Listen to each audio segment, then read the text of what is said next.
Magandang gabi sa inyong lahat. Ang ulam pala namin ngayon ay sari-sari. Nag-prepare lang ako ng sibuyas, ahos, at bitchin. Tapos lagay ko lang ng asin.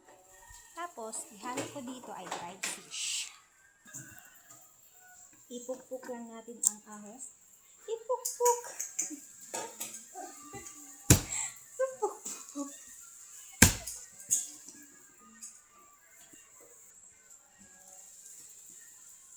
Tapos itanggal ito.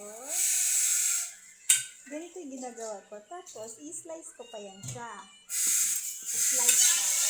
Slice, slice, slice. Para pang durog talaga. Ganun. Ganun ko pag magluto. Tapos yung sibuyas naman. Itabi ko muna siya. I-slice natin yung sibuyas. At ang laki. Tapos, kunin lang natin yung balat. Tada! May sauce! Tada!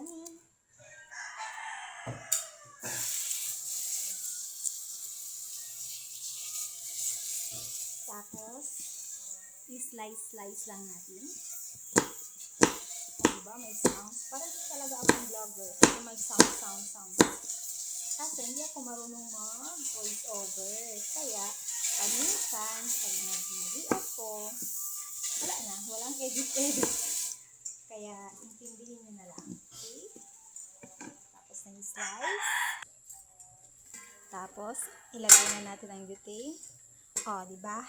Ikatatlong gamit ko palang sira na talaga. Tapos, i-on natin ang butane.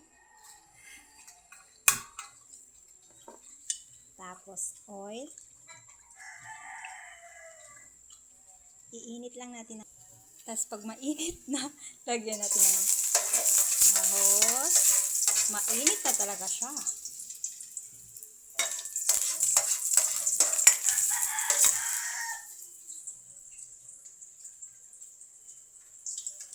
Sibuyas. Tsaka sibuyas.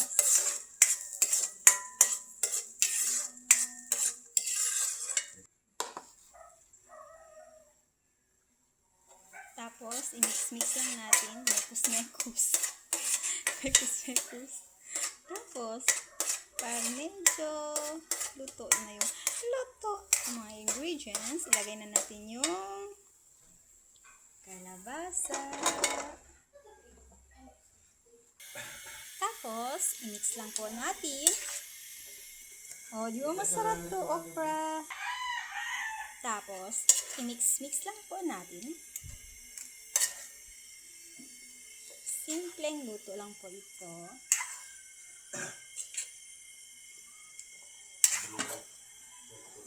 Tapos, lagyan po natin ng toyo.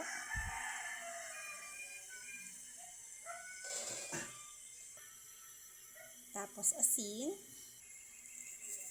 Tapos, bitsin. Tapos, i-mix lang.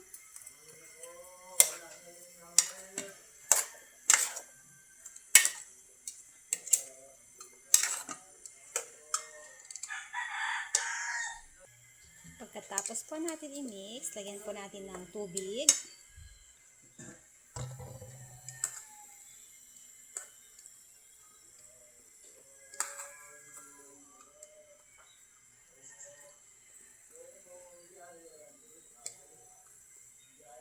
Tapos, takpan lang natin at pakuluin. Tapos, lagyan na natin ng dried fish para mas masarap. Tapos, i-mix lang. Natikman ko na ito kanina. May lasa na po siya. Tapos, i-mix lang natin. Tapos, yan na. Tapos na. Thank you sa panonood. Happy eating!